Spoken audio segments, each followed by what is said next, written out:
बोले तो लोकार्ट परीक्षा में अब आगे हम्म। आचार्य भगवत हमें क्या क्या कह रहे हैं। कल हमने भवनवासी देवों की चर्चा कर रहे थे, वेंतरवासी देवों की चर्चा कर रहे थे कि उनके निवास कहाँ कहाँ पर है, उनकी चर्चा कर रहे थे। वेंतरवासियों का थोड़ा सा वर्णन और बाकी था, तो वेंतरों की चर्चा पूर्ण कर लेते हैं पहले। कल टीका मेरे ख्याल से पूर्ण हुई थी, 145 की। पर आवाज आवा ना। फोटो को नहीं आ रहे हैं पंडित जी जी। छोड़ दो फिर बार बार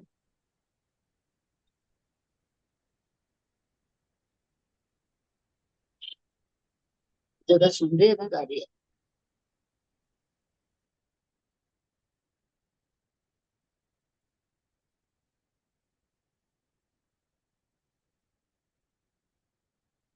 वेंतरों की चर्चा और बाकी थी, भवनवासियों की ही चर्चा पूर्ण हुई है।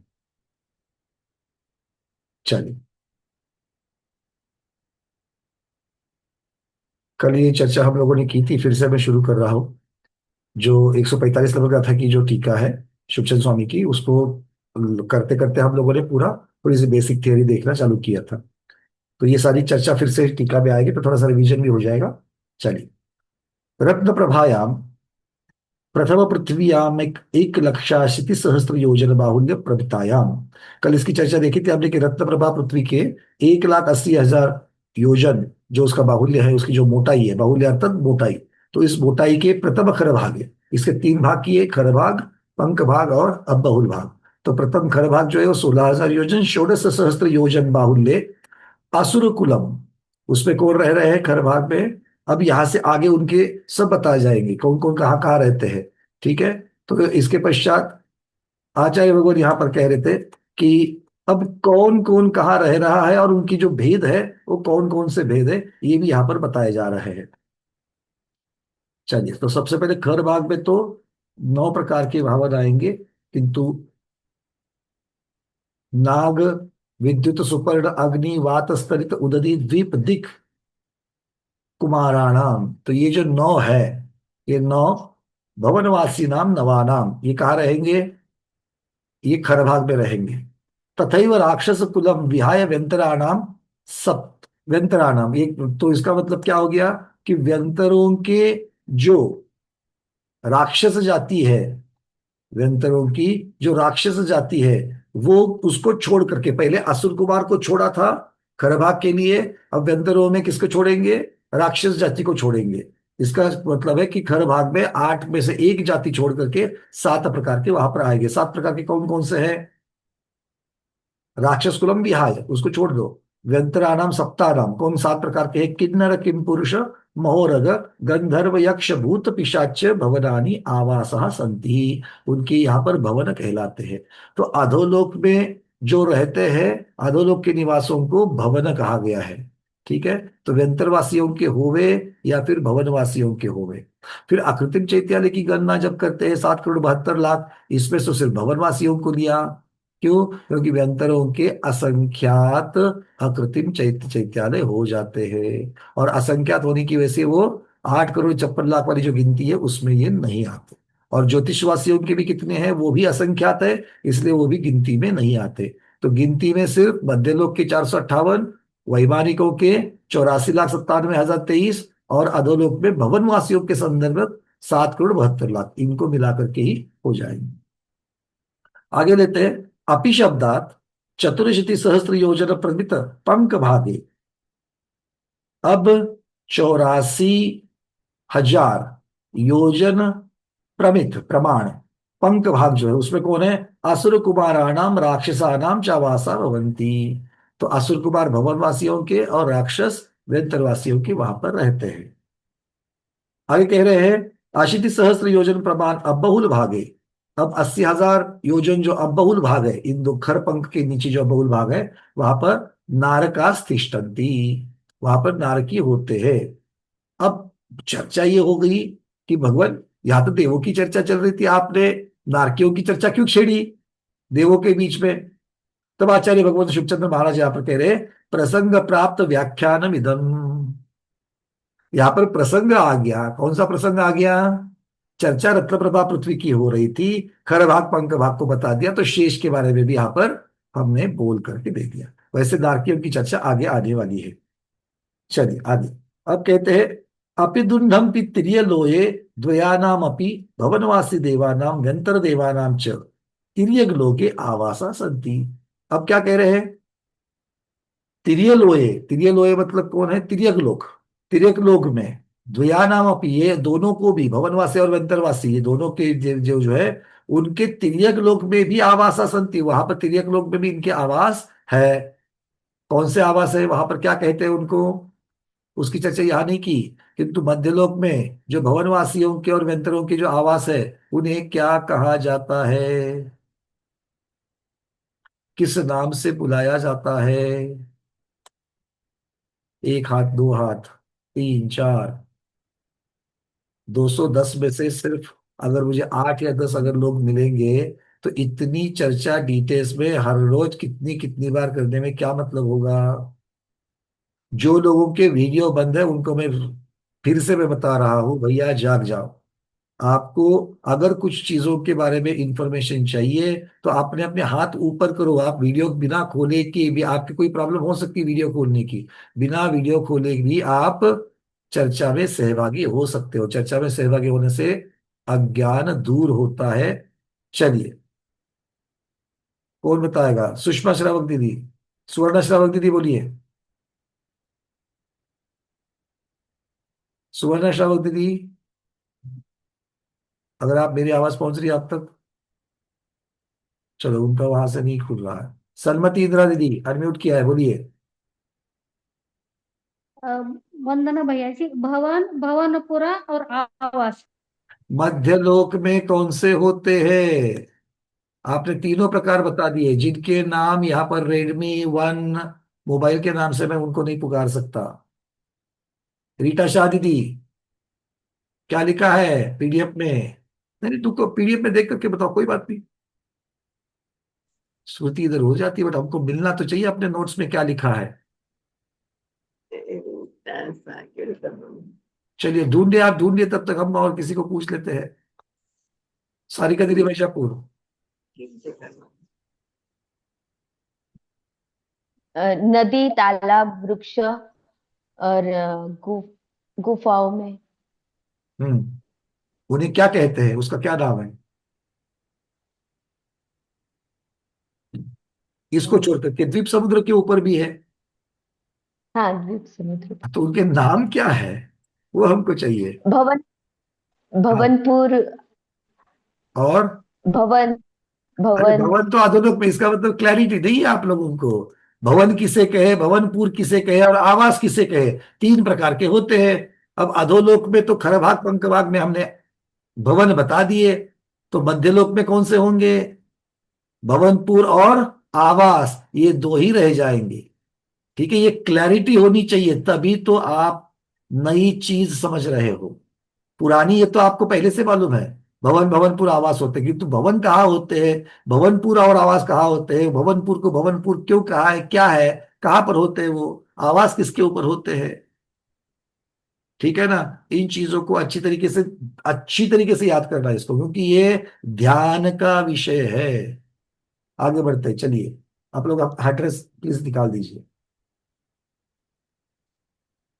अब इसके आगे एक शब्द लगा दिया, व्यंतरा निरंतरा इति वचनात्। व्यंतरा निरंतरा, ये शब्द लगा दिया। मतलब क्या है? व्यंतर निरंतर पाए जाते हैं, निरंतर बिना अंतर के पाए जाते हैं। कहाँ पाए जाते हैं? सर्वद्वीप समुद्रेषु तद्वासः। सभी द्वीप समुद्र के ऊपर वो पाए जाते हैं, तो उनमें कोई अंतर नहीं मिलता। अंतर नहीं मिलता मतलब कहीं गैप नहीं मिलती है, सब जगह पर वो पाए जाते हैं।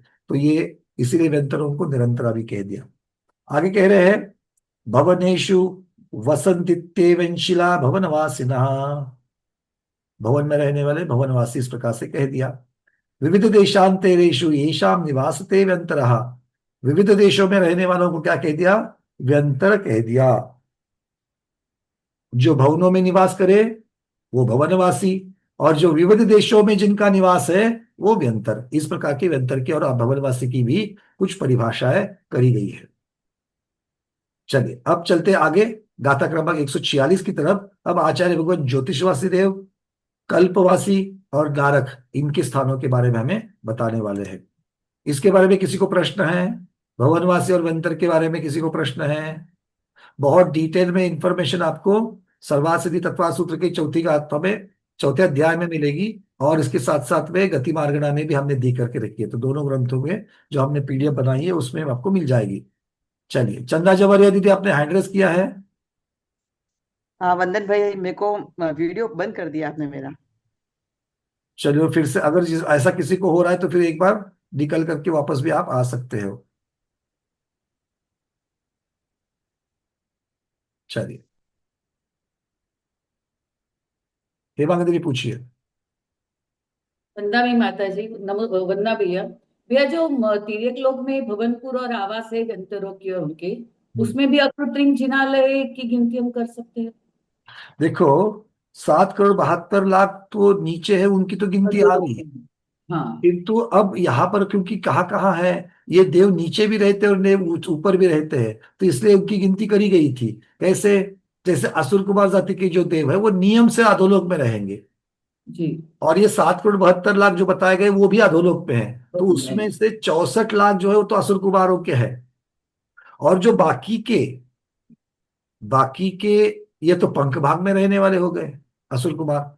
किंतु उसके ऊपर खर भाग में रहने वाले जो है, तो खर भाग के भी जो जीव है वो तो, और उनमें व्यंतर भी है और भवन वाले भी है। किंतु भवनवासियों की अपेक्षा से अगर देखा जाए तो मुख्यता से उन्हीं की चर्चा होकर के 7 करोड़ 72 लाख, और वो अधोलोक में कहे गए हैं, मध्यलोक में नहीं कहे गए। इसका मतलब क्या हो गया कि गिनती के जो है वो अधोलोक में है। पर भैया और व्यंतर तो असंख्यात कहे हैं ना, तो उसमें आएंगे? व्यंतर असंख्यात है बिल्कुल। और भवनवासी वो भी तो फैले हुए हैं मध्यलोक में, हाँ। तो वो भी तो है वहां पर, किंतु वो गिनती में नहीं आते। जिनकी गिनती में नहीं आते उनकी गिनती कैसे करें? तो इसीलिए इन्होंने मुख्यता से भवनवासी, जो भवनवासियों के भवन 7 करोड़ 72 लाख अधोलोक में है, उन्हीं की गिनती कर ली और उसका आंकड़ा बना करके बता दिया 60 करोड़ 72 लाख अधोलोक में। पर ऐसे सिद्धांत से देखिए भैया, तो तो हर एक असंख्यात, देव के घर नहीं, मतलब हर एक देव के घर में अकृत्रिम जिनालय होता ही है, ऐसे मतलब बताते हैं ना। हर एक के घर में, अब घर किसको कहेंगे? जिनके ये भवनत्रिक जो है, भवनत्रिक की अपेक्षा से मुख्यतः आप भवनवासी और व्यंतरवासियों के कहेंगे। तो इनके भवनों में या आवासपुर में, या आवास या भवनपुर में, वहां पर चैत्यालय होंगे, ठीक है। किंतु जी जब हम ज्योतिषवासियों में जाएंगे तो ज्योतिषवासी रहते कहाँ पर है? वो भवनों में नहीं रहते, वो तो विमानों में रहते हैं। जी। और एक विमान में एक ही देव रहता नहीं है। यहाँ पर भी भवनवासी के एक भवन में एक ही देव नहीं रहता है। हाँ एक भवन में बहुत बड़े बड़े महलों के जैसे है ये, नगर के जैसे है। और विमानों में भी वैसे ही है, ज्योतिषवासियों के विमानों में भी ऐसा ही है। एक विमान के ऊपर एक, एक तारा के ऊपर एक कृत्रिम चैत्यालय हो गया, उसके आजू बाजू में उनके नगर बसे हुए हैं। आप वैमानिक देवों में चले जाओ, वहां पर भी ऐसा ही है। श्रेणीबद्ध हो, प्रकीर्णक हो, इंद्रक विमान हो, तो एक विमान के अंदर एक अकृत्रिम चैत्यालय बीचों बीच में, उसके आजू बाजू में पूरे नगर बने हुए हैं। तो इस प्रकार की रचना है। तो एक अकृत्रिम चैत्यालय मतलब एक देव, ऐसा नहीं है। हाँ, वो बराबर। एक की जो इनके विमानों की संख्या होगी, तो ज्योतिषवासियों में और वैमानिकों में जितनी जो विमानों की संख्या होगी उस प्रकार से हो जाएंगे। तो इसलिए ज्योतिषवासियों की असंख्यात है और वैमानिकों की संख्यात है। वैमानिकों की चर्चा आएगी तो उनके भी आपको मिलेंगे कि सौदर में ईशान स्वर्ग संबंधी कितने विमान हैं और कितने विमानों के कितने आकृतिम चैत्यालय है। ये भी वहां पर, मतलब जितने विमान उतने आकृतिम चैत्यालय, इस प्रकार से हो जाता है। तो यहाँ पर संख्यात आए, उनकी गिनती करके उन्होंने बताया। और ये मुख्यतः से भवनों की संख्या, 10 प्रकार के भवनवासियों के भवनों की संख्या जो है वो 7 करोड़ 72 लाख है। हर एक में एक एक आकृतिम चैत्यालय, ऐसा माना है।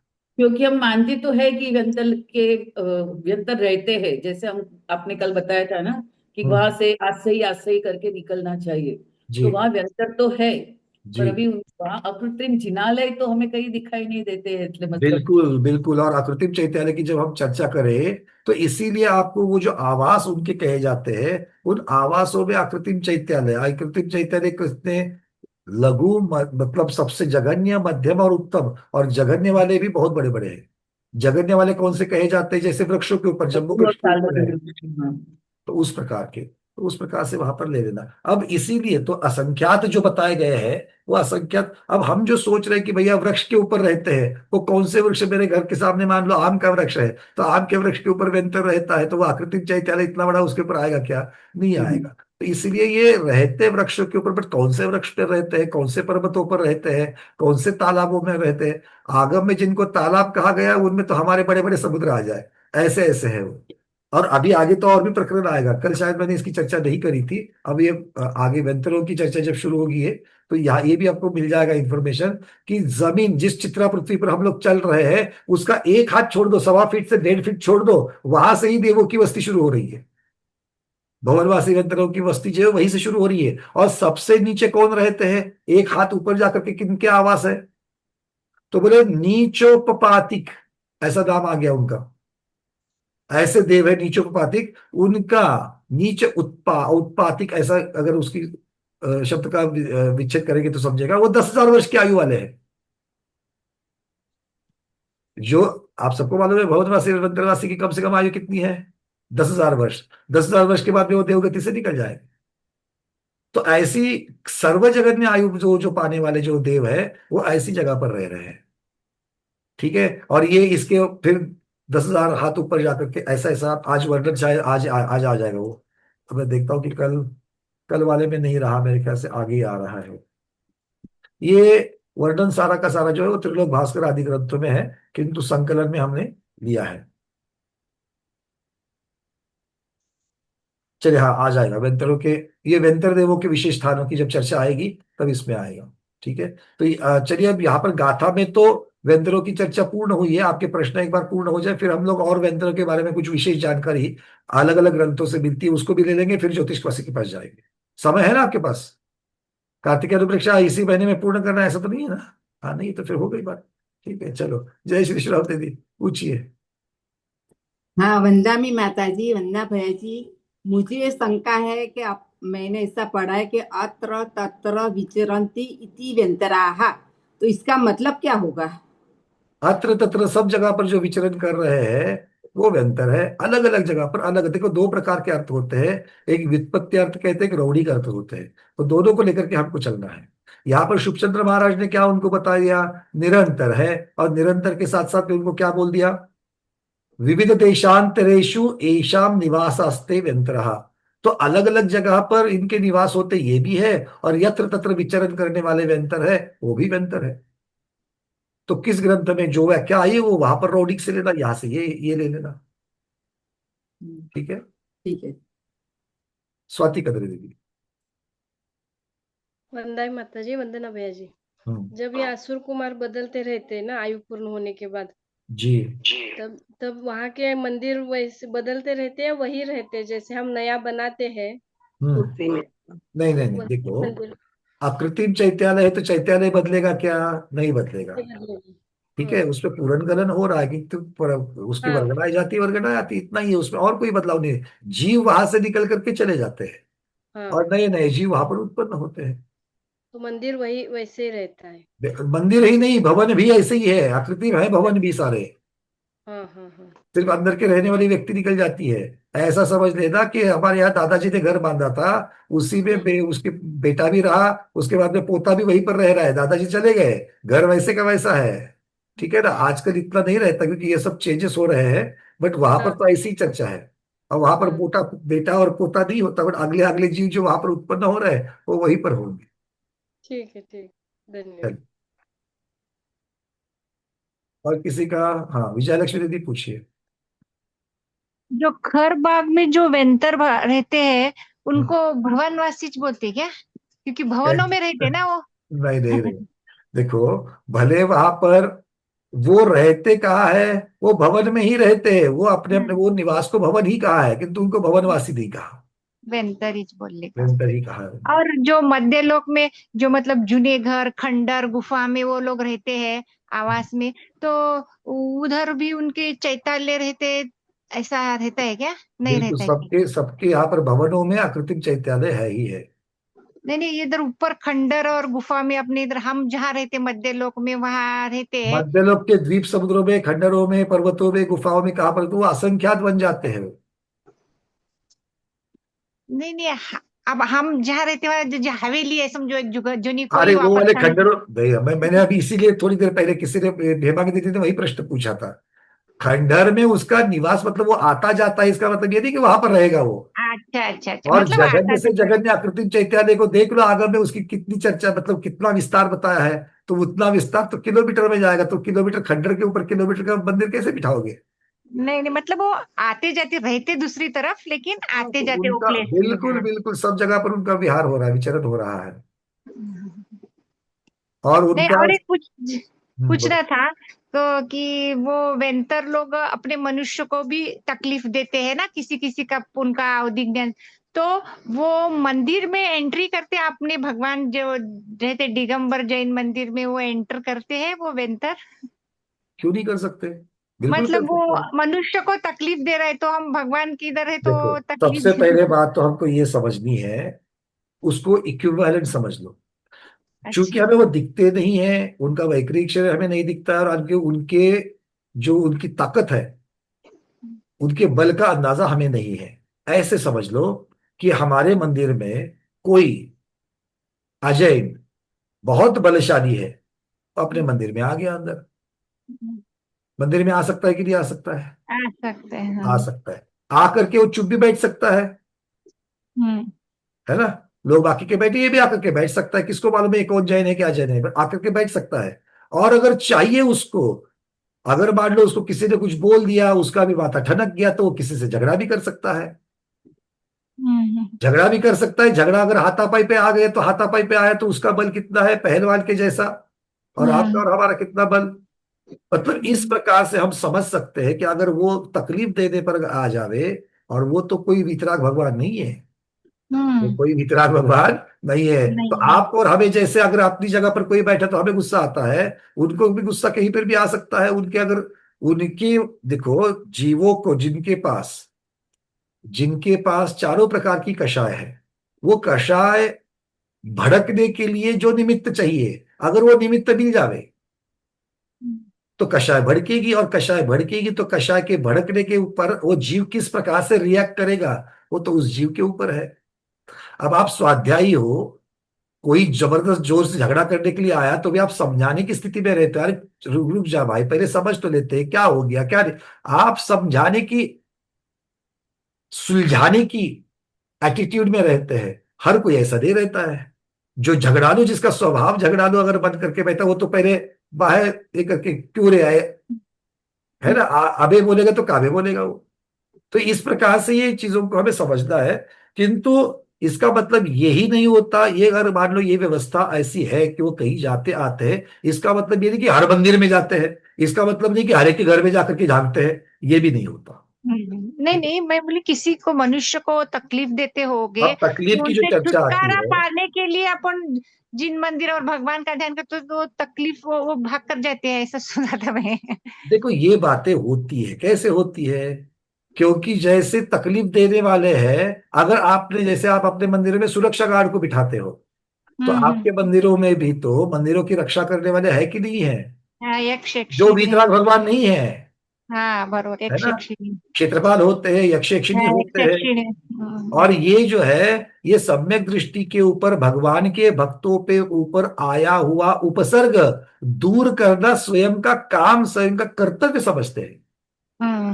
इस प्रकार का वर्णन, ये स्वयं का कर्तव्य समझते हैं। मतलब वो, अगर मान लीजिए आपको दिख रहा है कि आपके समाज का कोई है, और उसके ऊपर अगर कोई चार लोग मिलकर के उसको रास्ते में मार रहे हैं, तो आप जाकर के छुड़ाने का प्रयास करोगे कि नहीं? अरे वो तो मेरा हाँ। धर्म बंधु है, यहाँ पर तो मेरे भगवान के भक्त है। क्योंकि वो हम्म वितराग भगवान को भगवान मानते हैं, और मेरे भगवान के भक्त मेरे मेरे बंधु जैसे हो गए वो। ये समझ करके हम्म, वो छुड़ाने के लिए आते हैं। और वो छुड़ाएंगे क्यों नहीं छुड़ाएंगे? उनके पास शक्ति है।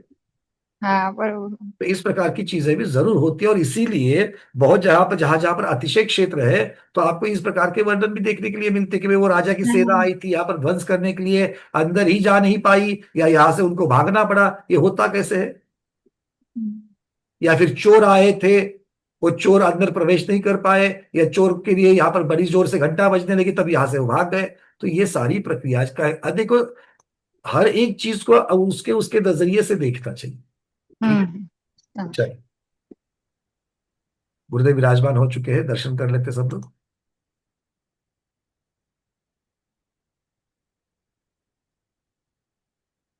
जय हो प्रज्ञा श्रवण मुनि श्री अमित सागर जी महाराज की जय। नमोस्तु नमोस्तु नमोस्तु भगवान नमोस्तु।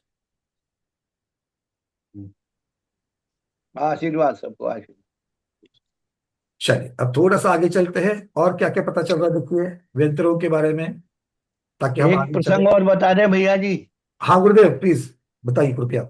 आचार्य संत श्रोमणी विद्यासागर जी महाराज के गुरु आचार्य ज्ञान सागर जी महाराज, उन्होंने जयोदय काव्य के 99 पेज पर लिखा है कि जो कार्य नहीं, सदग्रस्त को अपने कुल देवता की उपासना करना चाहिए, क्योंकि जो कार्य ग्रस्त नहीं कर पाता है ऐसे कार्य देवता गण लीला मात्र में कर देते हैं। बहुत बढ़िया, सुन रहे सब तो लोग। हमारे पास इतने प्रमाण हैं, और हम भी जानते हैं कि यदि आपका पुण्य क्षीण है तो आपको पुण्यशाली की या शक्तिशाली की सहायता आपको लेना ही पड़ेगी। तो ये चीजें जो है हर व्यक्ति नहीं जानता है। कुदेव अलग हैं, सुदेव अलग हैं।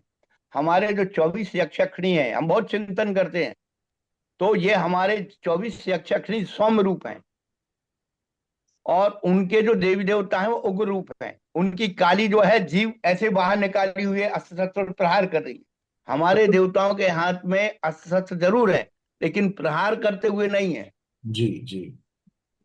डकैतों के हाथ में, बदमाशों के गुंडों के हाथ में भी अस्त्र शस्त्र होते हैं, और पुलिस वाले के, मिलिट्री के हाथ में भी अस्त्र शस्त्र होते हैं। बहुत सुंदर। तो वो रक्षात्मक होते हैं, ये आक्रामकात्मक होते हैं। जी। और ऐसे वर्णन आपको बहुत जगह, जैसे मैंने पहले बताया, जम्बूद्वीप की जगती है, बहुत सारे उद्यान है, जम्बूद्वीप है, वृक्षवध है, उसके उसकी रक्षा के लिए वेंदरों को भी खड़ा कर दिया गया। मतलब वो वेंदर उसकी रक्षा करते हैं उन चीजों की। समूह शरण में भी चारों मानव समूह के पास सर्वान्य यक्ष होता है। जी जी। सर्वान्य यक्ष का मतलब होता है पूरे समूह शरण में वहां पर प्रवेश करने की अनुमति वहीं से मिलती है। धर्म चक्र को लोग अपने अनुयोग माथे पर। पढ़ते ही नहीं तो हम लोग क्या करेंगे। तो खैर उनकी चर्चा, इसीलिए तो स्वाध्याय में जहां जहां पर जो जो वर्णन आता है सामने से स्वाध्याय पूछते हैं, तो ऐसी इस प्रकार की आगम की बातें जब हो जाती है तो ये थोड़ा हम लोगों की भ्रांतियों को काफी अच्छी तरीके से कम कर देता है। प्रश्नों को मैं लूंगा, उसके पहले कुछ, अभी जो हेमांग दीदी ने एक प्रश्न पूछा था कि भाई रहते तो अधोलोक में भवन में भी रहते हैं, कौन रहते हैं? व्यंतर। तो उनको तो भवनवासी नहीं कहा, और ना ही उनकी गिनती जो 7 करोड़ 72 लाख कृत्रिम चैत्यालय उनमें नहीं ली है, क्योंकि 7 करोड़ 72 लाख की जो गिनती आई है वो भवनवासियों की ही टोटल कुल मिलाकर के आई है, जैसे असुर कुमार के 64 लाख आदि आदि। और यहाँ पर और एक चीज त्रिलोक सार ग्रंथ में लिखी है, गाथा क्रमांक 297 और 290, इसका मैं आपको खुलासा दे रहा हूं यहाँ पर, कि कुछ व्यंतरों के मात्र भवन है, किन्हीं के भवन, भवनपुर और आवास तीनों भी है, ये हमने चर्चा की थी। अब आगे क्या कह रहे हैं? खर भाग में भूतों के, क्योंकि खर भाग में 7 प्रकार के व्यंतर रहते हैं, उसमें से जो भूत जाति है वो भूत जाति के 14,000 भवन है, और पंख भाग में राक्षसों के 16,000 भवन है। ये रहते तो भवन में है, किंतु ये जातियां कौन सी है? व्यंतर की है। इनके अंदर भी, इन भवनों के अंदर भी अकृत्रिम चैत्यालय है, किंतु इनका अकृत्रिम चैत्यालय की गिनती किस में आएगी? व्यंतरों के अकृत्रिम चैत्यालयों में आ जाएगी। ठीक है, और कुल मिलाकर के व्यंतर के कितने हैं? असंख्यात है, इसलिए उनकी गिनती में ये 14,000 हो या राक्षसों के 16,000 हो, इनके नहीं होते। और शेष व्यंतरों के भवन नहीं है, तो व्यंतर जाति के भवनों की संख्या कितनी हो जाएगी? 16,000 अधिक 14,000। भूतों के 14,000, राक्षसों के 16,000, ये दो ही वहां पर आ जाते हैं। तो और इनके भी अकृत्रिम चैत्यालय जो है वो व्यंतरों के अकृत्रिम चैत्यालय मिलाकर मिलने की वजह से वो वहां पर असंख्यात हो जाते हैं। ठीक है, और भवनवासियों के कुल मिलाकर के जो है वो गिनती के अधोलोक के जो है वो 7 करोड़ 72 लाख होते हैं। अच्छा गुरुदेव आप कुछ कह रहे हो? हाँ पंकज जी, हाँ मतलब व्यंतरों के विशेषण में बाण व्यंतर लिखा है। वाण व्यंतर, हाँ। अब ये बाण व्यंतर क्या है? आप बताइए गुरुदेव। वन से बाण बना है। अधिकतम जो व्यंतर हैं ये वृक्षों पर, और कोटरों पर, गुफाओं पर ये वो निवास करते हैं। इसलिए जहां भी सदग्रस्त बैठता उठता वृक्ष के नीचे है या कहीं ऐसे स्थानों पर, खाली स्थानों पर प्रवेश करता है दीर्घ शंका लघु शंका के लिए, तो निस्सही निस्सही बोलते हैं। तो अधिकतम इनके आवास या कीड़ा स्थान जो होते हैं वनों में होते हैं, वृक्षों पर होते हैं। इसलिए उन्हें उनका विशेषण बाण व्यंतर, वन शब्द से बाण बना है, जैसे वानप्रस्थ। जी। तो बहुत सारे शब्दों में ही उनके अर्थ पे वो उनका उत्पाद संज्ञाओं पर होता है, लेकिन वहां से भागकर ये कौतुकप्रिय होते हैं। अधिकतम ये वृक्षों में, जंगलों में, शून्य स्थानों पर जो है निवास करते हैं। जी जी जी। चलिए, तो अब और इनके बारे में जानना है। तो आचार्य भगवत जो है उसकी संहारक शक्ति बता रहे हैं। जो निकृष्ट से निकृष्ट व्यंतर देव है, 10,000 वर्ष की आयु वाला, सबसे कम वाला, सबसे, उसकी शक्ति कितनी है?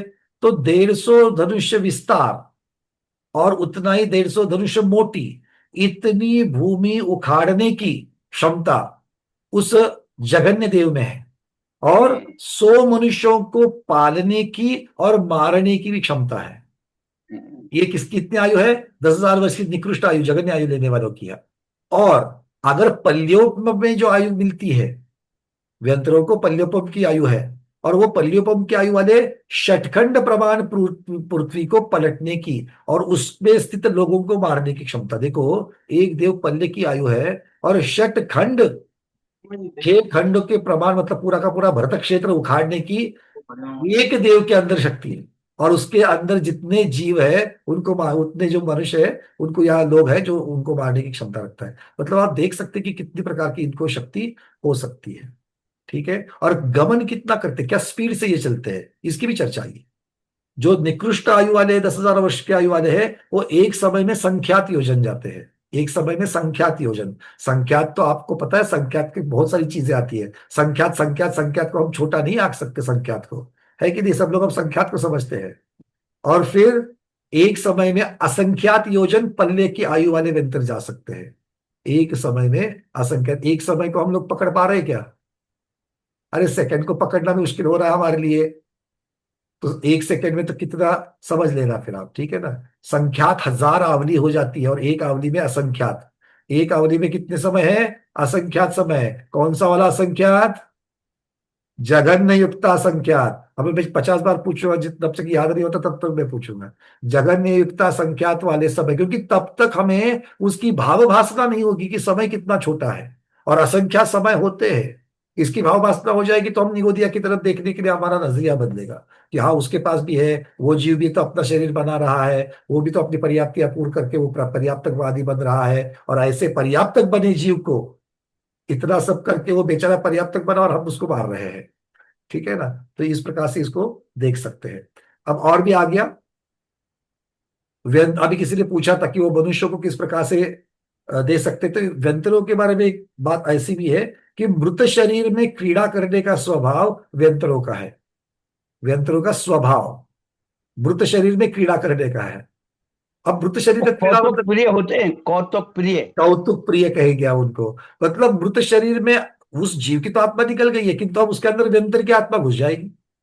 व्यंतर उसके अंदर, और सिर्फ आत्मा घुसेगी क्या? वो तो वैक्रिक शरीर के साथ में आएगी ना।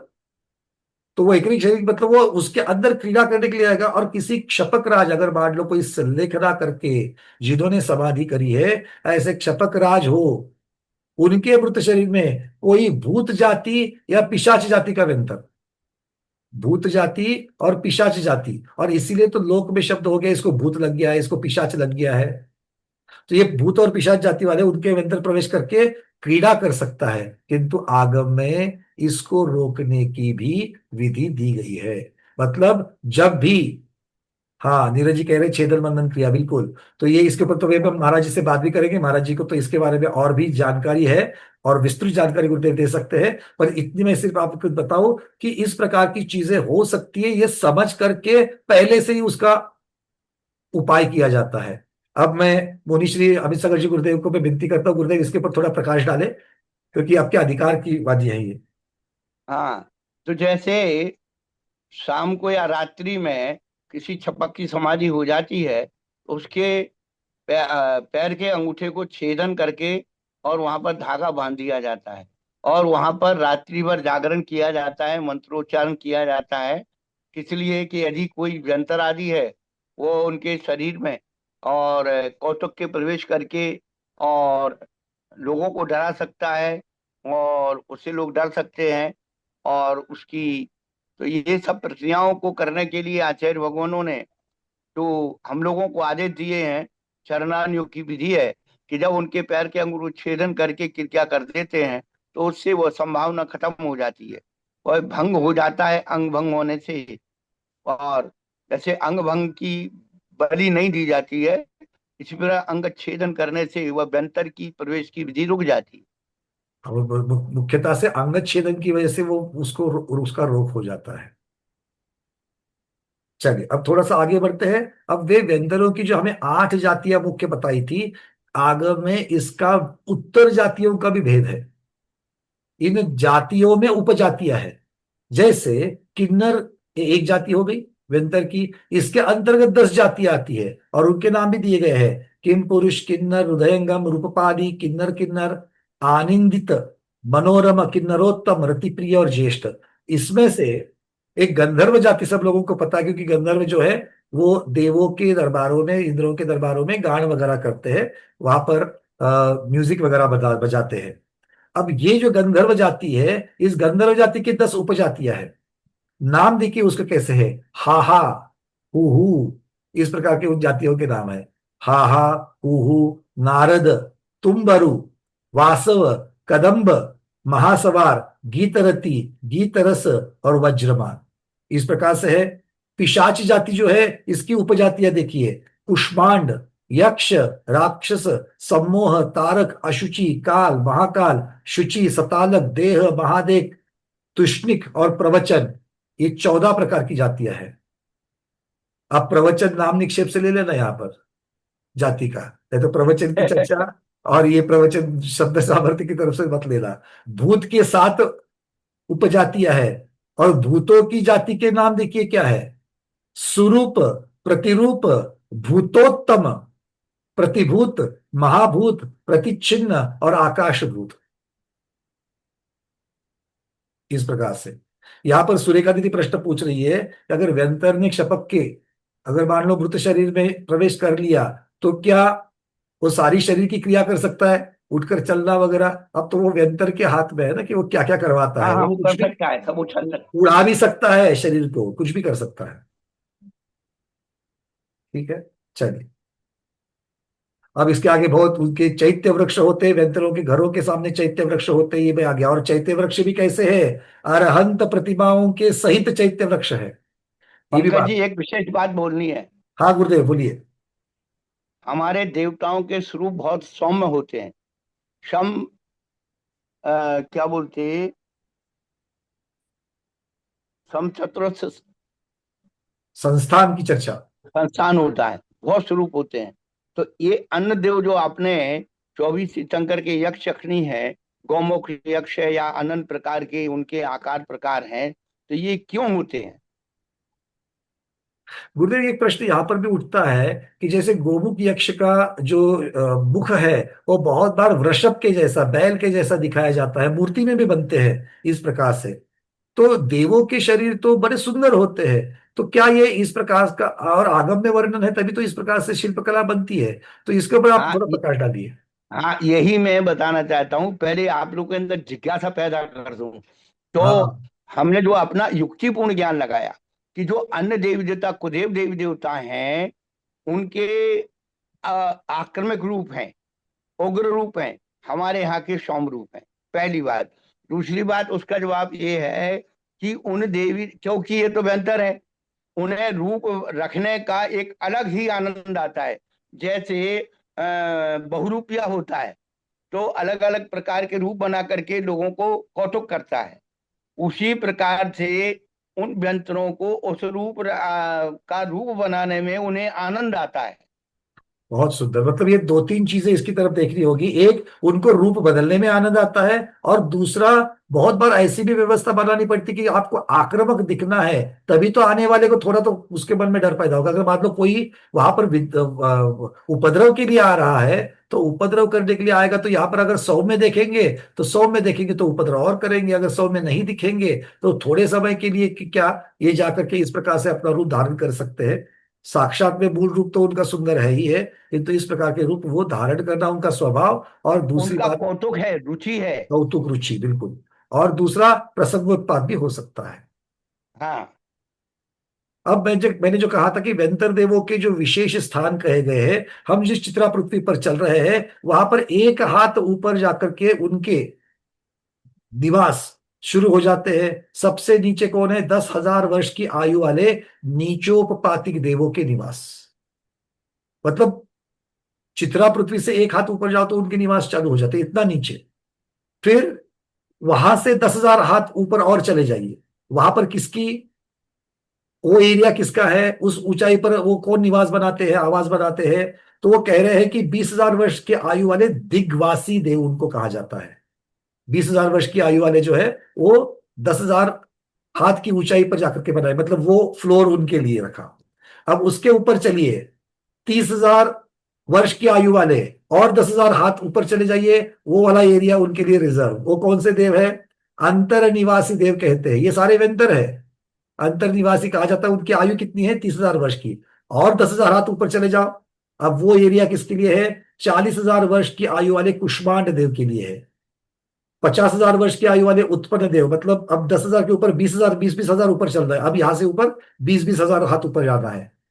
50,000 वर्ष की आयु वाले उत्पन्न देव, उसके ऊपर 60,000 वर्ष की आयु वाले अनुत्पन्न देव, उसके ऊपर 70,000 वर्ष की आयु वाले प्रमाणक देव, उसके ऊपर 80,000 वर्ष की आयु वाले गंध देव, फिर 84,000 वर्ष की आयु वाले महागंध देव, और फिर उसके ऊपर एक अष्टमांश पल्ले की आयु वाले भुजंग देव, उसके ऊपर एक चतुर्थांश पल्ले आयु वाले प्रीतिक देव, और सबसे ऊपर आधा पल्ले आयु वाले आकाशोत्पन्न देव। ये सब व्यंतर की जातियां है। और व्यंतर कहां से कहां तक रह रहे? देखो कितने हाथ हो गए, 1 2 3 4, 4 10,000 के हो गए तो 40,000 हो गए, और 1 2 3 4 5 6 7 8, 20,000 के 8 हो गए, मतलब 40 और 1,60,000, 2 लाख हाथ। 2 लाख हाथ ऊपर तक यहाँ पर इन्होंने ये व्यंतरों के विविध प्रकार के देव जो है उनके निवास की ऊंचाई बताई है। इससे बहुत ऊपर जाकर के, इससे बहुत ऊपर जाकर के, मतलब 790 योजन ऊपर जाने पर कौन होंगे? ज्योतिषवासियों के विमान फिर शुरू हो जाएंगे। ठीक है, समझ में आ गई बात? तो यह मतलब चित्रा पृथ्वी से कहां तक आप लोगों को बता दिए, 2 लाख हाथ तक। हाथ कितना लगाना? 1.25 फीट से 1.5 फीट का लगाना। चलिए, अब व्यंतरवासियों के बारे में विशेष कह रहे हैं कि किन्नर जाति जो है वो गीत संगीत में रुचि रखती है और कल्याणकों में गीत गाती है। कल्याणकों में गीत गाती है। अब कल्याणकों में गीत दो प्रकार से गाए जा सकते हैं। एक, किसी को गाने बजाने में रुचि है इसलिए भी गाएगा, और कोई भक्ति में गाएगा। जैसे बैंड वालों को लेकर के आते कि नहीं आते पंच कल्याणकों में? हमने तो मांगी तुंगी के अंतर्राष्ट्रीय महामहोत्सव में बड़े भगवान की जब वहां पर पंच कल्याणक हुआ, तब हमने देखा इतने सुंदर प्रकार से नृत्य करते करते करते बैंड वाले बैंड बजा रहे थे। बहुत सुंदर तरीके से नृत्य कर रहे थे। एक तो उनके पोशाक एक जैसे थे, यूनिफॉर्म उनके, और इसके ऊपर वो नृत्य कर रहे थे। नृत्य करके बजाने वाले हमने पहली बार देखे थे। वैसे तो बैंड वाले बैंड बजाते, किंतु यहाँ पर नृत्य करके, मतलब गोलाकार का आकार बना करके उसमें भी उछल कूद करते हुए बहुत अच्छी तरीके से कर रहे थे। तो नृत्य ये क्यों कर रहे थे? वो उनको आदिनाथ भगवान से बहुत लगाव था इसलिए कर रहे थे क्या? नहीं, उनको उस कला के साथ में और अपने कौशल्य के साथ में भी उनको रुचि है, इसलिए भी करते हैं। और हो सकता है कि किसी को, आप और हम जैसे वहां पर जिनको नाचना भी नहीं आता कभी, अन्य स्थानों पर जाकर के नाचो बोलेंगे, अरे हमारा नाचना, हम थोड़ी नाचेंगे। वहां पर जाकर के हाथ में दीपक लेके आरती करूं बोलते बोलते सब लोग नाचना। पंखीड़ा पंखीड़ा बोलते ही कैसे होता है? सब लोग कुर्सी से उठ जाते हैं और जाकर के नाचना शुरू करते हैं। तो ये भक्ति वाला नृत्य अलग है। तो क्या कहते हैं कल्याणकों में गीत गाते हैं? क्यों ये मैंने क्यों बताया? बहुत बार शिविरों में ये प्रश्न पूछा गया, इसका मतलब किन्नर सम्यक दृष्टि ही होते हैं क्या? नहीं, दोनों हो सकते हैं, सम्यक दृष्टि भी हो सकते हैं, मिथ्या दृष्टि भी हो सकते हैं, दोनों भी है। किम पुरुष प्रायः मैथुन में रुचि रखते हैं, महोरग सर्पाकार विक्रिया रखने में रुचि रखते हैं। सर्प के आकार की जो विक्रिया आपने बहुत बार देखे होंगे, हमारा चिंतन ऐसा बहुत बार जाता है कि पता नहीं ये पिछले, आपने देखा होगा शादी ब्याह में या कि बारात में ऐसे कोई विशेष व्यक्ति होते हैं जिनको कभी भी नाच करने के लिए बताया तो हाथ फन बना करके ही नाचना चालू करते, कभी भी बताओ वो उनको दूसरा नाच आता ही नहीं, हाथ से फन बनाते हैं और वो बिल्कुल जैसे कोई सर्प नृत्य कर रहा हो इसी प्रकार से करते हैं। तो बहुत बार चिंतन जाता है, पता नहीं ये कौन सी योनि से आया है बेटा, अभी भी इसके संस्कार नहीं गए हैं, ऐसा लगता है। महाराज जी कुछ कह रहे हैं, महाराज जी बोलिए। हम 2017 में बिहार कर रहे थे श्रवण बेलगोल के लिए। तो भात कुली के पहले एक गांव था, वहां पर कोई उत्सव था। तो गांव के बाहर उनके यहाँ फणिंद नाथ जो है, कोई ऐसे देवता, गांव जो लोक देवता होते हैं, वहां उनकी मठिया थी। तो हम प्राय करके जहाँ निकलते तो सबको आशीर्वाद देते, खुश रहो, आनंदित रहो। अब जैसे हम वहां से 200 मीटर 500 मीटर अंदर गांव की तरफ आए तो मेन दरवाजा था। वो मेन दरवाजे पर सभी लोग, गांव के लोग खड़े थे, अजैन लोग भी खड़े थे वाद्य यंत्र के साथ। लेकिन एक अजैन महिला के अंदर वहां के लोक देवता उसके अंदर प्रवेश कर गए और इसी प्रकार से और हमको नमस्कार कर रहे थे। हमने उनसे पूछा कि आप कौन है, क्या है? बोले महाराज जी आपने अभी थोड़ी देर पहले हमको उस स्थान पर आशीर्वाद दिया था, हम वो है, आपका वाह, साक्षात दर्शन करने के लिए हम आए हैं। क्या बात है। देखिए इस प्रकार के प्रसंग भी होते हैं कि हमें मतलब वो नमोस्तु करने के लिए वहां पर उस प्रकार से वो प्रवेश कर गया। बहुत बढ़िया। उस मुद्रा में आए, इस प्रकार से नृत्य नृत्य। हाँ, तो ये यहाँ पर महोरग जाति के जो व्यंतर है उनकी एक खासियत बताई है कि वो सर्पाकार विक्रिया करने में रुचि रखते हैं। गंधर्व जाति के देव इंद्र आदि के दरबार में गीत गाते हैं। किन्नर गीत संगीत और गंधर्व गाना, गाने की बात है। यक्ष यक्ष जाति, मतलब इसको यक्ष यक्षिनी मत समझना सारे, यक्ष जाति होती है और यक्ष जाति से ही ये यक्ष यक्षिनी आते हैं व्यंतर।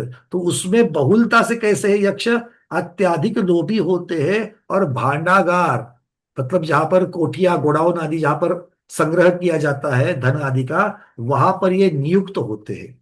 उसकी रक्षा करने का भाव इसमें होता है। बहुत बार होता है ना, हाँ ये हमारे दादाजी है, ये हमारे कौन है, वो आकर के नीचे तलघर में रहते हैं, सबकी रक्षा करते हैं। देखो कहाँ पहुंच गए आप, यहाँ पर बता रहे हैं, अब जबरदस्त कौतुक से बता रहे हो और वहां पर वो निम्न योनि में पहुंच गए। ठीक है, हाँ तो किस चीज का कौतुक करना है वो भी थोड़ा समझ लेना यहाँ से आगे। ठीक है ना, हाँ चलिए। और राक्षस जाति की जो व्यंतर है वो भीषण विक्रिया करने में, भीषण मतलब भयंकर, भयंकर प्रकार की विक्रिया रखने में प्रीति रखते हैं। तो आचार्य भगवान इस प्रकार से ये सारे जीवों के बारे में कह रहे हैं। अब व्यंतरों की चर्चा हो गई, बहुत सारा प्रकरण है किंतु जितना मोटा मोटी बता रहा था, अब संख्यात्मक भी है, इनकी देवियां कैसे होती है, क्या क्या क्या क्या वगैरह का भी वर्णन काफी कुछ है। अब देवियों की चर्चा नहीं हुई, एक बार बता देते हैं कि अग्रदेविया मतलब व्यंतर जाति के जो मूल जाति की अपेक्षा से जो बताया था, जैसे किन्नर है उसके दक्षिणेंद्र जो होते हैं, तो दक्षिणेंद्र की उनकी अग्रदेविया दो दो होती है। जैसे किम पुरुष नाम का दक्षिणेंद्र है, कौन सी जाति का? किन्नर जाति के व्यंतरों का इंद्र है, उसका नाम है किम पुरुष। और ये किम पुरुष की दो अग्रदेविया, अग्रदेविया मतलब पटरानियां जैसे कह सकते हैं। तो ये है अवतंसा और केतुवती। उत्तरेंद्र के किन्नर इंद्र है, किन्नरेंद्र का रतिशेना और रतिप्रिया ये नाम है। तो कहते हैं कि इसके अलावा प्रत्येक इंद्र की दो दो रूपवती गणिका बहत्तरी देवियां भी होती है और उनके परिवार देवियां भी और भी बहुत सारी हो जाती है। तो इस प्रकार से ये एक एक देव के पीछे होती है। और वैसे भी हमने जब संख्या प्ररूपना देखी थी गतिवार्गणा में, क्या दिखाई दिया था? देव और देवियों की अपेक्षा से एक देव के पीछे 32 देवियां, ये गुणोत्तर हमने देखा था। मतलब जहां पर 32 देवियां है, एक देव है, मतलब 97% वहां पर महिला आरक्षण है और 3% में बेचारे देव है। 3%। ठीक है ना, मतलब देखिए देवों को कितना संभल करके रहना होगा। समझ में आ रही है बातें? हम सब लोगों को वहां जाना है, तैयारी अभी से कर लो, इसलिए हम सबको बता रहे हैं। चलिए आगे बढ़ते हैं। अब अगली गाथा, गाथा क्रमांक 146, जहां पर अब ज्योतिषवासी कल्पवासियों का वर्णन आ रहा है तथा नारकियों का भी वर्णन आएगा। प्रश्न लेने हैं? अच्छा, कुछ प्रश्न बचे हैं, बोलिए। कुसुम दीदी पूछिए, मुंबई। दीदी अनम्यूट करिए पहले। नमोस्तु भगवान। वंदा में माता जी, वंदना भैया जी। भैया जी, ये जो व्यंतर लोग अटैक करते हैं वो किन कारणों से अटैक करते हैं? एक दो तो मालूम है कि अपने को सुनसान जगह में नहीं जाना, झाड़ के नीचे नहीं जाना, और क्या कारण हो सकते हैं? देखो, इसका भी उत्तर इस प्रकार से, जैसे गुरुदेव कहते हैं ना, युक्ति से भी चीजों को सोचना चाहिए कि आप और हम क्रोधित क्यों होते हैं, झगड़े पर उतर क्यों आते हैं। तो वो भी बस वैकृतिक शरीर वाले, किंतु जीव तो आप और हमारे जैसे ही है। पंचेंद्रिय सही नहीं जीव है, जिसको चारों प्रकार की वहां पर चारों कषाय भी है, और कषाय के साथ साथ में संज्ञाएं भी है।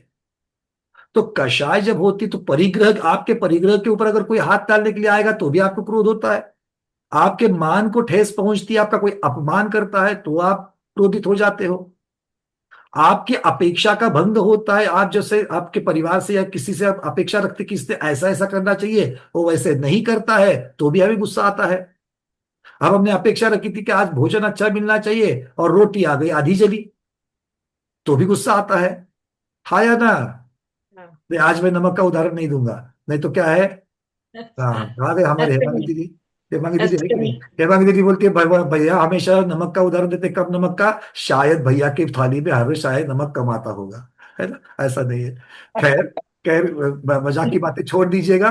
बात यह है यहाँ पर, आचार्य भगवान मतलब हमें समझने की बात यह है कि ये भी जीव है, या तो इनके परिग्रह के ऊपर, मतलब इनकी जो अपनी अपनी संपत्ति है, उनका जो एरिया है, उसके ऊपर कोई आक्रमण करने की अपेक्षा से आ जावे तो भी उनको गुस्सा आएगा। या फिर मान लीजिए कि उनको ऐसा कोई प्रसंग निमित्त बन जावे, उनको समझ में आए कि अपने पहले वाला तकलीफ दिया हुआ है, तो अब मेरे पास में एक ताकत आ गई तो भी वो उसके साथ भिड़ सकते हैं। ये जैसे हमारे यहाँ की बात है, वही वहां पर है।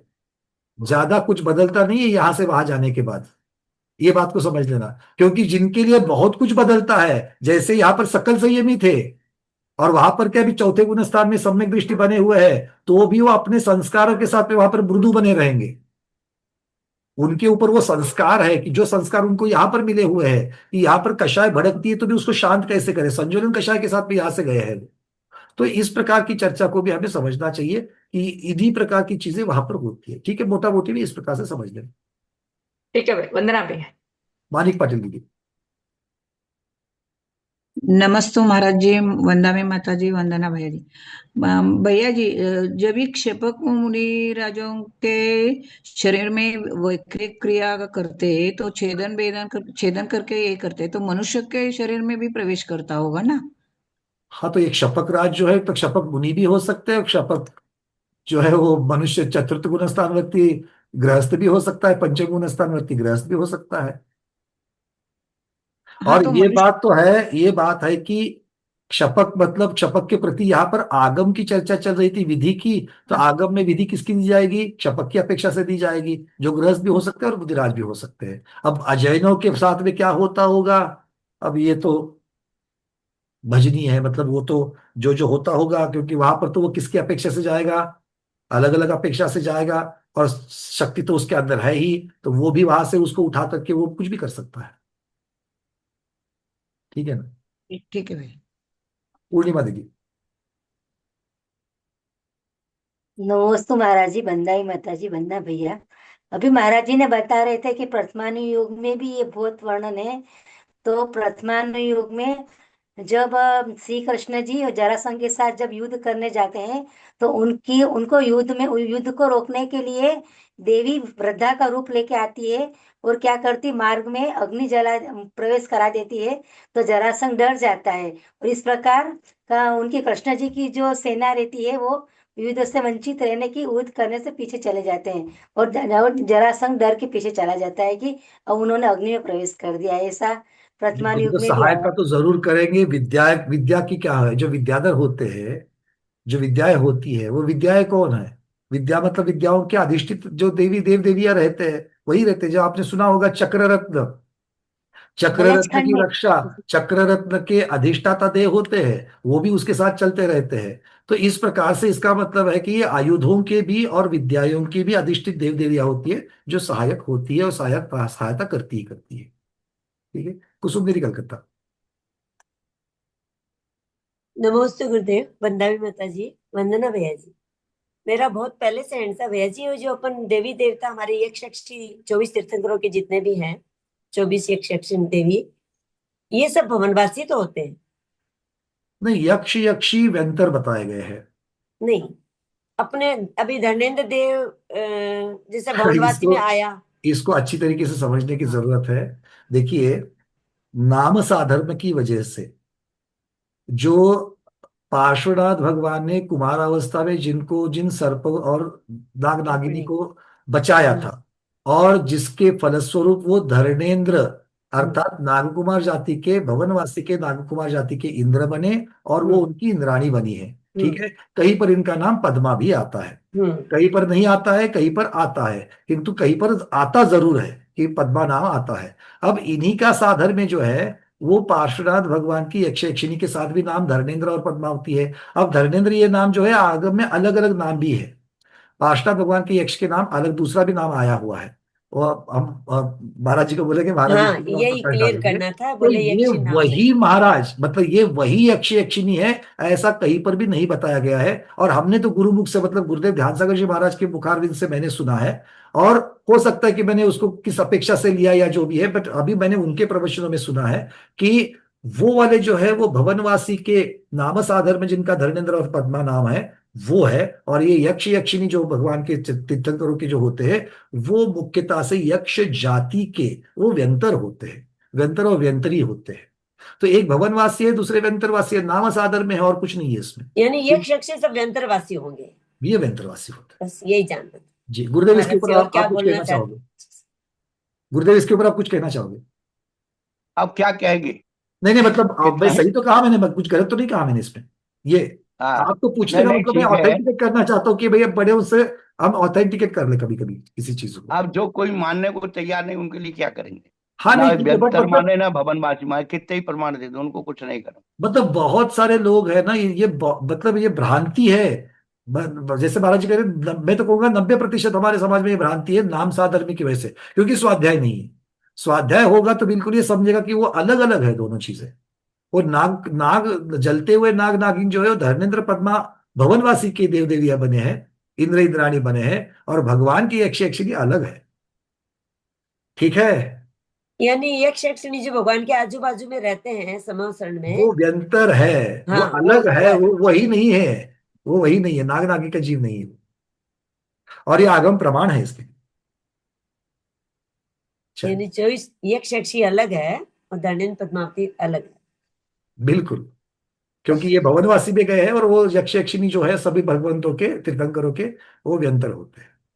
क्या है ना कि व्यंतर नाम से ही हम लोगों ने उसके साथ में अपने स्मृति में कुछ चीजें धारणा में हमारे भर के रखी हुई है। व्यंतर नाम से ही हम उस समय में ये भूल जाते हैं, क्योंकि व्यंतरों के अलग जो चीजें हम लोग सुनते हैं वही हमारे आंखों के सामने प्रधान रूप से आती है। किंतु व्यंतर भी क्या है, सम्यक दृष्टि हो सकते हैं। हाँ, और ये हमें कब याद आता है, या याद नहीं भी आता है, जब आप 100 इंद्रों के द्वारा तीर्थंकर भगवान वंदे जब बोलते हो, तब आप तो गणित में लगा लेते हो, 8 जातियां, उसमें 2 इंद्रिय 2 प्रतिंद्र 32 हो गए। अरे हाँ, तो तब आपको वहां पर 32 और आगे मननालय तो चालीसा, व्यंतर देव हाँ महाराज जी, मननालय चालीसा, वहां व्यंतर पर तो वो देवान सम्यक होंसी दृष्टि है। बत्तीसा। तब तो हम तब उनका स्वरूप सिर्फ संख्या की अपेक्षा से देख रहे हैं, उनका सम्यक दृष्टि का अप्पा रूप मल वहां पर देख चौबीसा, लो। चंदो सूरो नरो त्रियो, 100 इंद्रों से बंदिनी। तो कहने का मतलब यही है कि जब ये हम लोग श्लोक बोलते हैं तब हम उसकी संख्या की तरफ ध्यान देते कि इनके 32 है, इनके 40, अच्छा 100 हो गए, चलो। हमारा उपयोग वहां लगता है, उपयोग इसमें भी लगना चाहिए कि तीर्थंकरों के आकर के दर्शन कर रहे हैं, ये सम्यक दृष्टि है। अरे हाँ या ना? हाँ, तो आपको नहीं, सब लोगों को बोल रहा हूं मैं, जितने भी सुन रहे हैं अभी भी सारे धक्का में हैं। हाँ भाई, धक्का से बाहर आ जाओ, आगम यही कह रहा है, और जो आगम कहता है आगम प्रमाण। ठीक है ना? और जो लोग कहते हैं कि धर्मेंद्र जो नाग नागिन हो गए थे और वहां पर धर्मेंद्र का ही नाम आता है और उनकी इंद्राणी का नाम पद्मा नहीं आता है, ऐसा नहीं है। ज्यादातर ग्रंथों में नहीं है, किंतु कुछ ग्रंथों में पक्का है, और जहां पर है उसको तो मान लो कम से कम। जहां पर है आपको पद्मा नाम से इतना क्या है, पद्मा नाम अगर किसी का तो नाम निक्षेप से नहीं हो सकता है क्या पद्मा नाम? अभी तो इतना सुंदर उदाहरण हमारे कालाजी ने दिया। कालाजी बड़े विद्वान हैं, उन्होंने उतना आचार्य ऋषि का उदाहरण दे दिया उन्होंने। आचार्य ऋषि का क्या उदाहरण दिया? आचार्य भगवान विद्यासागर जी महाराज का। आप सबको मालूम है कुंडलपुर के आदिनाथ भगवान को क्या नाम दिया? बड़े बाबा। दिया कि नहीं दिया? उस नाम से हम सब लोग जाप पे भी करते कि नहीं करते हो? तो बड़े बाबा का ये आगम में नाम है। ये तो भक्ति से दिया है ना, नाम निक्षेप से दिया है ना। और नाम निक्षेप को एक्सेप्ट कर रहे कि नहीं कर रहे हो? तो नाम निक्षेप से अगर किसी का नाम पद्मा है तो पद्मा को पद्मा कहने में क्या प्रॉब्लम है? चलिए आगे बढ़ते हैं। रविंद्र पिंजरकर जी, आपका प्रश्न। नमस्ते महाराज जी, वंदना माता जी, भैया जी प्रणाम। क्या वैक्रिय शरीरधारी व्यंतरदेव कु मांस रुधिर आदि गंदे शरीर में प्रवेश करते हैं या दूर से विक्रिया करते हैं? अगर सच कहो तो इसके ऊपर मेरा अभ्यास नहीं है। महाराज जी को पूछते अगर उनके पास इसके बारे में कोई जानकारी है तो। महाराज जी प्रश्न आप तक पहुंच गया। उनका कहना है कि साक्षात शरीर में अंदर प्रवेश करके ही ये सारी चीजें होती है। क्योंकि अभी जो मैंने यहाँ पर पढ़ा, जो संकलन किया गया है हमारे पीडीएफ में, जहां से भी हमने ये लिया गया है, वहां से उन्होंने लिखा है शब्द अगर उसको देखेंगे तो मृत शरीर में क्रीड़ा करने का स्वभाव व्यंतर का होता है। अतः किसी शपक के मृत शरीर में भी कोई भूत अथवा पिशाच जाति का व्यंतर प्रवेश करके क्रीड़ा कर सकता है। आगम में यह शब्द आ गया। तो अगर शरीर में प्रवेश करने की बात है तो इसका मतलब शरीर में प्रवेश करने की बात है। अब इसके लिए फिर भी मैं इसको कंफर्म होने के लिए ये हिंदी जो आई है, इसका जो मूल संस्कृत या प्राकृत जो होगा उसको ढूंढ करके हम इसका प्रमाण दे सकते हैं। ठीक है, क्योंकि दूर से भी बहुत सारी चीजें होती है और कहीं कहीं साक्षात अंदर घुस करके भी करना पड़ेगा। ठीक है रविंद्र जी। क्योंकि उनके शरीर तो वो इतना सुंदर और अच्छा होता है, तो उनकी कैसी इच्छा हो सकती है कि ऐसे गंदे शरीर में प्रवेश करे? ये कोई तर्क नहीं हुआ। ये थोड़ी तर्क हो सकता है रविंद्र जी। वो तो अब देखिए, अगर मान लीजिए उनको कहीं से आर पार होना है, पर्वत से आर पार होना है, पर्वत से आर पार होंगे कि नहीं होंगे? हाँ, अब होगी ना। पर्वत बिल्कुल साफ सुथरा होगा ऐसे थोड़ी होगा। बहुत चीजें हो सकती है, किंतु उसमें से आर पार हो रहे हो। तो ये कहना कि वो रक्त मांस वाला, ये तो मतलब किसी किसी के सोच की अपेक्षा से ये वर्णन आ गया कि किसी ने इस प्रकार से सोचा है। तो ये उनको अगर सिर्फ वो रक्त मांस से अगर उनको परहेज होता तो ऐसी चीजों से तो फिर वो रक्तहास पर वो वाला जो शरीर बना है वो शरीर से भी परहेज होना चाहिए, तो उसको उठाने में भी परहेज होना चाहिए उसको। पर ऐसा सोचना, मतलब ये युक्ति देना कि वो प्रवेश करते कि नहीं करते हैं, मेरे लिए थोड़ा सा अड़चन वाला लग रहा है। ये मतलब जल्दी से मान नहीं आएगा। और उससे ज्यादा मैं ये कहना चाहूंगा कि जो हिंदी यहाँ पर आ गई है, आगम में जो प्रमाण संकलन करते हुए मिले हुए हैं, उसका प्राकृत और संस्कृत देखेंगे। अभी महाराज जी भी कुछ कह रहे हैं इसके ऊपर। महाराज जी कुछ कहिए। जितने मिथ्यादर्शी देव हैं प्राय करके, वही इस प्रकार के कौतुक करते हैं। बिल्कुल सम्यक दृष्टि और क्यों करेगा? मिथ्यादर्शी जो व्यंतरादि होते हैं, वो कहते हैं हमारे लिए बलि चढ़ाओ, हमारे लिए गंदी चीजें लाओ, हमारे लिए मांगो। तो वो तो जब वो उनके नाम से बलि चढ़वा सकते हैं, गंदे काम कर सकते हैं, तो ये मृत शरीर में प्रवेश करना तो कोई आश्चर्य की हाँ बात नहीं। मतलब इस प्रकार की बातें बिल्कुल, मतलब इस प्रकार की युक्ति दी जा सकती है। और देखिए जब वो सम्यक गंदी चीज दृष्टि, चाहते हैं, इस प्रकार से मरकर उस संस्कारों से वहां पैदा होते हैं। बिल्कुल, क्योंकि मिथ्या दृष्टि ही इस प्रकार करेगा, क्योंकि सम्यक दृष्टि तो शपकराज है अब तो ये नमस्तु उसकी करेगा। शपकराज है तो सुनो, भेद नमस्तु और करेगा। स्वामी भेद। बिल्कुल। उस स्वयं का जीव यदि मर करके देव हो गया और अवधि ज्ञान के द्वारा जान लिया, तो उसकी पूजा करने आता है वो। चलिए, ये त्रिलोक भास्कर में, मेरे संकलन में त्रिलोक भास्कर का इस पे रेफरेंस है, तो देख करके इसको भी हम आपको फिर भी देने का प्रयास जरूर करेंगे इसको। ठीक है, यह कहाँ से आता है। चलिए, और किसी का प्रश्न आचार्य आए तो हम चालू रखेंगे। लीला दीदी पूछिए। नमस्ते गुरु जी, गुरु महाराज, वंदना भैया जी। मैं पूछना चाह रही थी कि हमारे मतलब सुहित सागर महाराज जी ने, सुहित सागर महाराज जी के अंडर में समाधि ली थी, और हम लोग पहुंचे थे उसके पहले ही, वो हमारे जीजा जी थे, तो हम लोग के पहुंचने के पहले ही उनके अंगूठे में छेद करके और वो धागा या नाड़ा जो भी है बांध दिया गया था। तो क्या ये शल्य क्रिया ही हुई ना, तो ये क्या डॉक्टरों के अंडर में की जाती है, या महाराज जी को सबका इसका अनुभव, ये सब शल्य क्रिया कर सकते भाई हैं? निर्यापक निर्यापक मुनि निर्यापक आचार्य जिनके अंदर ये सारी चलते हैं, वो उनको इसका ज्ञान होता ही होता है, तभी तो वो निर्यापक है ना, तभी तो तो फिर वो वो निर्यापक है। खून वगैरह तो गिरता होगा कि नहीं होता खून? हाँ जी। खून वगैरह गिरता है क्या इस तरीके में? धागा जो इसलिए तो बांधा जा रहा है ना। हाँ, नहीं धागा नहीं, इससे, खून कुछ नहीं निकलता। जो छेद करते हैं उसमें। देखो हाँ, मुनीष उस जी कह समय रहे हैं, खून सब शरीर शांत हो जाता है, पानी इतनी बन सारी जाता है। इतनी सारी संलेखना कराने का महाराज जी का अनुभव है, तो महाराज जी स्वयं कह रहे हैं यहाँ पर। अब इससे आप और ज्यादा प्रमाण क्या चाहिए? बोले रक्त वगैरह नहीं आता उससे कुछ। बोल रहे हैं? महाराज जी क्या बोल रहे हैं? रक्त नहीं आता बोल रहे हैं। अच्छा, आता ही नहीं है? नहीं आता नहीं है बोल। अब खून का देखिए पानी बन जाता है वो। कहाँ पर किस प्रकार से छेद किया जा रहा है, ये बहुत सारी चीजें होती है, तो उस अपेक्षा से उसको समझना चाहिए। था तो हमने भी था, पर वो हमारे सामने नहीं हुआ था। जी चलो, वंदना। अलका दीदी पूछिए। नमस्ते गुरुदेव, वंदना भैया। भैया मेरे को ये पूछना था कि जैसे महाराज ने बताया अभी कि कुल देवी देवता को अपन को मानना चाहिए, मतलब पूजना चाहिए, सब करना चाहिए। एक मिनट एक मिनट, महाराज जी के मुखारविंद में कुछ शब्द मत डालिए। महाराज जी ने ऐसा कुछ नहीं बोला कि कुल देवी है इनको पूजना है नहीं पूजना है, वो चर्चा ही नहीं आई है। आप किस अपेक्षा से प्रश्न पूछ रहे हो? मतलब अभी महाराज जी ने बताया ना, जो कुल देवी देवता होते हैं उनकी मतलब उनको वो अपनी रक्षा करते हैं। और हाँ, तो यक्ष यक्षिणी जो है, कुल देवता की चर्चा नहीं, कुल देवता और अलग है दीदी। आप कुल देवता करोगे तो हम हमारे दिमाग में और कुछ आ जाएगा। आपको यक्ष यक्षिणी बोलना है। गुरुदेव कह रहे हैं कि यक्ष यक्षिणी जो है वो सौम्य होते हैं, मतलब भवनत्रिक के होते हैं, कि मतलब व्यंतर से होते हैं, किंतु सौम्य होते हैं, ये बात कर रहे थे वो। हाँ, तो जैसे भैया अब यक्ष यक्षिणी, अब जिस कुल के कौन से यक्ष यक्षिणी होंगे वो किसको मानना चाहिए, किसको नहीं मानना चाहिए। और अगर मानते हैं और किसी दिन हम उनकी पूजा अर्चना अगर करना भूल जाते हैं, तो मतलब जो मैंने सुना है कि वो देवी देवता कुपित हो जाते हैं, फिर गलत भी हो जाता है देखो सब सबसे कुछ। पहली बात तो हमें, आपने शब्द लगाया मानना चाहिए। हम आपको और आप हमको मानते कि नहीं मानते हैं? नहीं मानते हैं, वो नहीं तो नहीं, एक मिनट, थोड़ी सी चर्चा। हम हम्म। इस प्रश्न के उत्तर तक पहुंच जाएंगे। क्यों? क्योंकि मैं आपको ये अनुभूति कराना चाहता हूं कि मानना मतलब क्या है। ठीक है ना?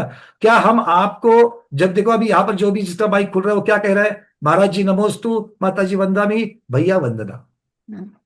तो मतलब भैया को भैया मान रहे हैं, मुनिराज को मुनिराज मान रहे हैं, आरिका माता जी को आरिका माता जी मान रहे हैं, तीर्थंकर भगवान को तीर्थंकर भगवान मान रहे हैं, यक्ष यक्षिणी को यक्ष यक्षिणी मान रहे हैं। तो ये वाला मानना, ये होना चाहिए सबसे पहले तो बात। ठीक है, ये पहली बात हो गई मानना। मतलब यक्ष यक्षिणी का जो उनका स्वरूप है वो स्वरूप मानना है, तीर्थंकर भगवान का वीतराग स्वरूप है वो वीतराग स्वरूप मानना है। ये बात होगी। दर्शन अब योग आती है बात के। पूजा अर्चा की। अब बात आती है पूजा अर्चा की। पूजा अर्चा, पूजा शब्द सम्मान की भी अपेक्षा से दिया जाता है। आज जो भ्रांति मुख्यता से हो रही है, तो तीर्थंकर भगवान नवदेवता को चढ़ाने वाले, अर्पण किए जाने वाले जो द्रव्य है, वो द्रव्य और यक्ष यक्षिणी की सम्मान में चढ़ाने जाने वाले, जो अर्पण किए जाने वाले जो द्रव्य है, वो द्रव्य की समानता की वजह से आज सबसे ज्यादा बड़ी भ्रांति है। वहां भी जल अर्पण किया है, यहां भी जल अर्पण किया है, किंतु हमारा ध्यान उन बीजाक्षरों की तरफ नहीं जाता, उन मंत्रों की तरफ नहीं जाता है जो चढ़ाते वक्त बोले जाते हैं। भगवान को निर्वपामिति स्वाहा कहा जाता है, और यक्ष यक्षिणी को समर्पयामिति सहा ऐसा कहा जाता है। ग्रहण ये ग्रहण। ग्रहण ग्रहण, उसके साथ में इसको ग्रहण करिए। अब आती है बात, इन तो फिर द्रव्य को ऐसा क्यों रखा? अब ये सारे द्रव्य मैं आपको दिखाता हूं जो आपके घर में आते हैं। अलका दीदी, आपका एक प्रश्न छोटा सा है, उसको थोड़ा सा विस्तार करके सभी स्वाध्यायों को इसका फायदा हो, इसलिए मैं इसको थोड़ा विस्तारित कर रहा हूं। हाँ क्या भैया, आपके और हमारे घर में, क्या आपके और हमारे घर में अलग अलग प्रकार के लोग आते हैं, है कि नहीं है? या फिर अगर मान लीजिए कोई मंच अपने समाज का है, उस समाज के मंच पर मुनिराज भी बैठे हैं, और आपने किसी को बुला लिया वहां पर, किसको, मान लो पुलिस के भी कोई अधिकारी आते हैं, या कोई प्रशासन के राजनेता। अधिकारी वगैरह आते हैं, तो राजनेता। आपने उनको सम्मान में आइए जल ले लीजिए ये बोल दिया कि नहीं बोल दिया? तो आपने उनको जल भी दिया, टीका भी लगा दिया, चंदन आ गया, आपने उसके ऊपर अक्षत भी लगा दी, अक्षत भी आ गया, फूलों की माला पहना दी, फूल भी आ गया। आपने उनकी खाने पीने की खातिरदारी करी, नैवेद्य भी आ गया। अब दीप और धूप को किस प्रकार से लेंगे? सुगंधी, इत्र, इत्र आदि चीजों को आपने उनके साथ में लगा दिया, उनको नारियल तक उनके श्रीफल हाथ बैठ में लेकर दिया, के सम्मान श्रीफल। दिया, वस्त्र भी दिया, क्योंकि वस्त्रधारी है तो उनको वस्त्र भी दे दिया। हाँ, द्रव्य आपको यहां पर वही 8 द्रव्य नहीं दिख रहे आप लोगों को? दिख रहे कि नहीं दिख रहे हैं? तो वो इस भैया सम्मान, वो अच्छा, साधन। इसको मैं और थोड़ा सा दक्षिण में लेकर के जाना चाहता हूँ। दक्षिण में अगर आप जाओगे तो दक्षिण में ये प्रकार की परंपरा है, जैसे अगर नया नया दामाद और बिटिया या बेटा और बहू दरवाजे पर आते हैं तो दो दो निरांजन लेकर के उनकी आरती की जाती है और फिर उनको अंदर लिया जाता है। तो आरती तो आप गृहस्थ की भी करते कि नहीं करते हो? करते हैं, लेकिन अपने, क्या उनको देवी देवता थोड़ा ना मानते हैं। अब यही तो बात आ गई कि जब स्वयं यक्ष यक्षिनी खुद को वीतराग भगवान या तीर्थंकर अर्थात देवादिदेव नहीं मानते, वो स्वयं को देव जाति के देव ही मानते हैं। जब वो स्वयं खुद को नहीं मानते तभी तो वो सम्यक दृष्टि है। सम्यक दृष्टि का अर्थ क्या है? यथार्थ स्वरूप को जानना, खुद का भी और दूसरे का भी, तभी तो वो सम्यक दृष्टि है। आपके और हमारे कहने मात्र से वो सम्यक दृष्टि नहीं हुए।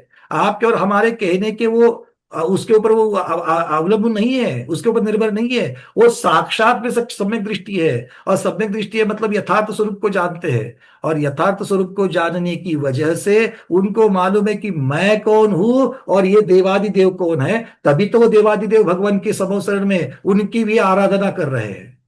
वही चीज हमको करनी है कि जैसे तीर्थंकर भगवान की तीर्थंकर भगवान को मान करके पूजन करनी है, और इनका सम्मान, सहकारी का सम्मान किया जाता है। जैसे आप प्रशासन के अधिकारी करते हो, पुलिस का करते हो। क्यों पुलिस का कर दिया? पंच कल्याणक में उन्होंने मुझे सुरक्षा प्रदान की, विहार में हमारे महाराज जी को सुरक्षा प्रदान करती करके आप उनका सम्मान करते कि नहीं करते हो? तो यही भावना यक्ष यक्षिणियों का सम्मान। आज भी मेरे सामने जितने बैठे जो यक्ष यक्षिणी का सम्मान करते हैं, भले आप सम्मान करते हो तो भी भावना कौन सी होनी चाहिए आपको भी समझना है। वो यक्ष यक्षिणी को यक्ष यक्षिणी की भावना से सम्मान करना है, सम्मान की भावना, लोक सम्मान की भावना करना है, और भगवान के साथ भगवान के पूज्यता के भाव से उनको पूजना है। द्रव्य समान होने से दोनों जगह की पूजा एक जैसी नहीं होती है, मंत्र एक जैसे नहीं होते हैं, ना ही दोनों के पद एक जैसे हो जाएंगे। ये जिन चीजों को अच्छी तरीके से समझेगा वो स्वाध्यायी है, उसको आगम समझ में आया, उसने सही तरीके से आगम का ज्ञान कर लिया। गुरुदेव आप कुछ कहना चाहते, कहिए। एक ही बात कहना चाहते हैं, दर्शन मोहिनी का नौकर्म केवली श्रुत संग धर्म देवा वर्णवादो दर्शन मोह से। देवताओं के स्वरूप को बदलना, देवताओं की शक्ति को नकारना, देवताओं को अनादर करना, चाहे वो मिथ्या दृष्टि भी हो, हमें उनकी आलोचना करने का कोई अधिकार नहीं है। बहुत बढ़िया। आगम में हमारे कहीं यहाँ नहीं कहा है, आगम में ऐसा कहीं नहीं है कि आप बताया है कि तीर्थंकर इसकी भगवान को छोड़ आलोचना सकते हो। नहीं की गई। बिल्कुल। तो आगम में ऐसा कहीं नहीं कि तीर्थंकर भगवान की जगह पर आप उनकी पूजन करो। अगर ऐसा कोई कर रहा है तो भी वो गलत है, वो मिथ्या हो जाएगा कि तीर्थंकर बस भगवान को तो नमोस्तु नहीं कर रहा है, उनकी अभिषेक पूजन नहीं कर रहा है, सिर्फ यक्ष यक्षिणी को ये सम्मान दे रहा है, मतलब उसको यथार्थ स्वरूप पता ही नहीं चला। बस असली और नकली की पहचान बताई है कि असली है ये नकली है। अब गुरुदेव तो में जो मान नकली, ले मान ले। गुरुदेव मैं उसको नकली कहने के लिए भी थोड़ा सा मैं मतलब मैं डेयरिंग नहीं करूंगा, उसका धैर्य नहीं करूंगा। सम्यक मिथ्या। हाँ, बस एक 24 कैरेट का हो, एक 18 कैरेट का हो, मुझे वो मान्य है। 12 कैरेट कहना है 12 कैरेट का हो, बट है तो भाई दोनों वहीं पर है, एक की शुद्धता वीतराग है, और ये सम्यक दृष्टि है। आज नहीं तो कल ये नियम से मोक्ष जाने वाले हैं। तो आगामी भविष्य काल के भव्यों की अपेक्षा आगामी भविष्य के सिद्ध भगवान है वो। आप एक दूसरे को, खुद को बोलते हो, दूसरे के अंदर की आत्मा को सिद्ध भगवान मान करके नमस्तु करते हो, शुद्धोहम निरंजनोहम कहते हो, फिर उनकी आत्मा से क्या आपका बैर है? ये सिर्फ बुद्धि का, सोच का प्रॉब्लम है, और यही गलत सोच मिथ्या कहलाती है। आज के स्वाध्याय को इतना ही। गुरुदेव आचार्य भगवान आ चुके हैं, पधार चुके हैं, तो आज के स्वाध्याय को गुरुओं के श्री चरणों में बारंबार नमोस्तु वंदनामि इच्छाकार करते हुए यही पर समापन करते हैं। जैनम जयतु शासनम, जैनम जयतु शासनम, जैनम जयतु शासनम। अलका दीदी बहुत बहुत आपका धन्यवाद, क्योंकि आज आपकी प्रश्न की वजह से पूजा, आप इसके ऊपर बहुत सारी चर्चा कर सकते हैं। पूजा शब्द कैसे है, पूजा शब्द के अर्थ क्या होते हैं, अलग अलग होते हैं, वो भी लेंगे। दीपिका दीदी आपका प्रश्न कृपया मुझे भैया आप भेज दीजिए, भैया मैं पढ़ के दूंगा। एक थोड़ा सा और पूछना था मेरे को। नहीं नहीं दीदी, अभी आचार्य भगवान पधार चुके हैं, कृपया मुझे व्हाट्सएप पर भेज दीजिए, जो भी है कृपया व्हाट्सएप पर भेजिए।